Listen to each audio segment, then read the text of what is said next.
Hi everyone. तो UTI AMC इन्होंने अपने क्वार्टर जब अनाउंस कर दिए हैं, तो आज हम इनके रिजल्ट चेक करते हैं, रिजल्ट्स कैसे आए हैं। तो एक्चुअली इनके रिजल्ट्स ओपन मार्केट में आए थे, तो ओपन मार्केट में रिजल्ट आए थे तो हम सीधा एक्सपेक्टेशन देने की हमें जरूरत नहीं है, क्योंकि आज के दिन शेयर प्राइस 5% गिरा है।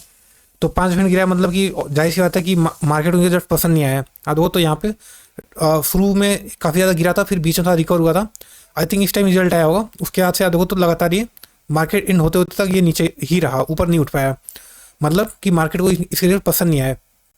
और रिजल्ट चेकआउट करें तो आप देखो तो इनका जो प्रॉफिट है वो सेल्स जो है 7% घटा है। ठीक है, 449 से ये 7% घट गया है, और नेट प्रॉफिट 19% से घटा है।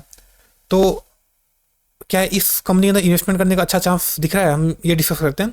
तो अगर टेक्निकल एनालिसिस चेक करें तो देखिए, ये जो कंपनी एक एसेट मैनेजमेंट कंपनी है, म्यूचुअल फंड कंपनी चलाती है। तो ये कंपनी डायरेक्टली डिपेंड होती है स्टॉक मार्केट परफॉर्मेंस में। जैसे आप देखो तो ये जो रैली आई थी यहाँ पे, ठीक है, ये जो रैली है, अब तो यहाँ पैसा 2.5 गुना हुआ था मात्र 311 दिन में। मतलब विद इन 10 मंथ्स, 10 महीने के अंदर पैसा 2.5 गुना हो गया था। तो ये जो रैली है आप देखो तो ये कौन सा रैली है, ये कोविड के बाद वाला रैली है। तो ये जो कंपनी होती है ना, मेनली जब स्टॉक मार्केट खराब करता है तो इस टाइप की कंपनी काफ़ी ज़्यादा गिरती है, और जब स्टॉक मार्केट अच्छा करता है तो ये कंपनी अगेन अच्छा करती हैं।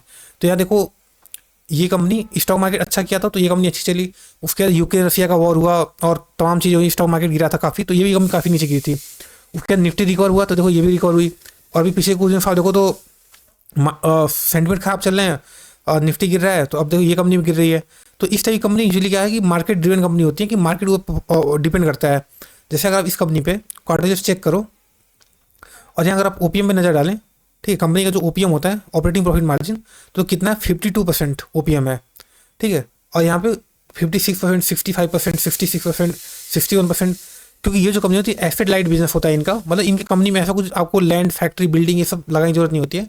सिंपली आप कस्टमर से पैसा लेते हो और उनके पैसा लेकर के आप स्टॉक मार्केट में खरीदते हो, तो आपको कमीशन बढ़ता है। तो मान लीजिए किसी ने आपकी म्यूचुअल फंड में 1 लाख रुपये लगाए हैं, ठीक है, तो आप उस 1 लाख का 1% चार्ज कर रहे हो, यानी कि आप 1,000 रुपये कमाओगे। और मान लीजिए कि शेयर प्राइस डबल हो जाए, स्टॉक मार्केट बढ़ जाए, तो उस कस्टमर का पैसा 1 लाख से बढ़ के 2 लाख हो जाएगा। ठीक है, तो अब आप उस 1 लाख पे 1% नहीं चार्ज करोगे, आप मूलधन यानी प्रिंसिपल अमाउंट पे नहीं चार्ज करते हो, आप मूलधन प्लस जो इंटरेस्ट अर्न होता है उन दोनों पर मिला के आप चार्ज करते हो। तो ये जो कंपनी है वो 2 लाख पे 1% चार्ज करेगी आपसे। ठीक है, तो अब इनका प्रॉफिट भी 1,000 से बढ़ के 2,000 हो जाएगा, पैसा भी डबल हो जाएगा। तो अगर स्टॉक प्राइस बढ़ते हैं तो इस कंपनी का प्रॉफिट डायरेक्टली बढ़ता है। ठीक है, जो भी म्यूचुअल फंड कंपनीज होती हैं, तो ये सब कंपनी डायरेक्टली डिपेंड होती है स्टॉक मार्केट ऊपर। तो देखिए, ये कंपनी अगर आप पूछोगे कब चलेगी, तो देखिए ये कंपनी सीधा है तब चलेगी जब स्टॉक मार्केट चलेगा। ठीक है, तो देखिए अभी बियर मार्केट चल रहा है, अभी बियर मार्केट तो नहीं चल रहा, मतलब गिरावट करेक्शन हो रहा है थोड़ा, तो इस टाइप कंपनी खरीदा जा सकता है। ठीक है, अगर आप देखो तो ये कंपनी ने यहाँ पे एक कप हैंडल पैटर्न बनाया था, उसके बाद इसने ब्रेकआउट दिया था, और अगेन ये उसी पे सपोर्ट लेने की कोशिश कर रहा है। तो आई थिंक ये जो जोन है बाइंग जोन है। ठीक है, टेक्निकली मतलब ऑब्वियसली आपको अपनी खुद की रिसर्च करनी चाहिए, ठीक है, और फाइनेंशियल ऐसे सलाह भी लेनी चाहिए। बट हाँ, अभी के लिए बाइंग जोन में अगर आपको कंपनी पसंद है तो कंपनी ऐसा कुछ खराब दिक्कत नहीं, कोई कंपनी का पी भी जस्टिफाइड है। आदो कंपनी का 16 का पी है, और आर ओ सी 22 का है, आर ओ 18 का है। तो 18-20 के आर ओ पे 16-17 का पी तो हम चीप वैल्यूशन बोल सकते हैं, अनटिल कंपनी का प्रॉफिट ज़्यादा घट ना जाए और पी बढ़ जाए।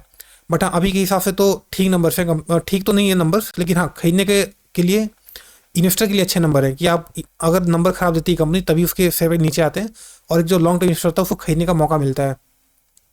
अदरवाइज कंपनी अगर अच्छा रिजल्ट देगी तो काफ़ी ऊपर जाएगी, तो आप ऊपर की जब खरीद नहीं पाओगे। तो एक अच्छा चांस है इस टाइप कंपनी को खरीदने का, अगर आपका मन है तो। ठीक है, और देखिए ये कंपनी कब तक नीचे रह सकती है, तो देखिए जब तक स्टॉक मार्केट नीचे रहेगा तब तक ये भी नीचे रहेगी। जैसे ही स्टॉक मार्केट करेक्शन आएगा, निफ्टी ऊपर जाएगा, तो ये कंपनी भी धीरे धीरे ऊपर जाएगी। ठीक है, तो उम्मीद है आपको वीडियो अच्छा लगा। वीडियो अच्छा लगा तो वीडियो को लाइक कर सकते हो, और चैनल को सब्सक्राइब कर सकते हैं। Thank you.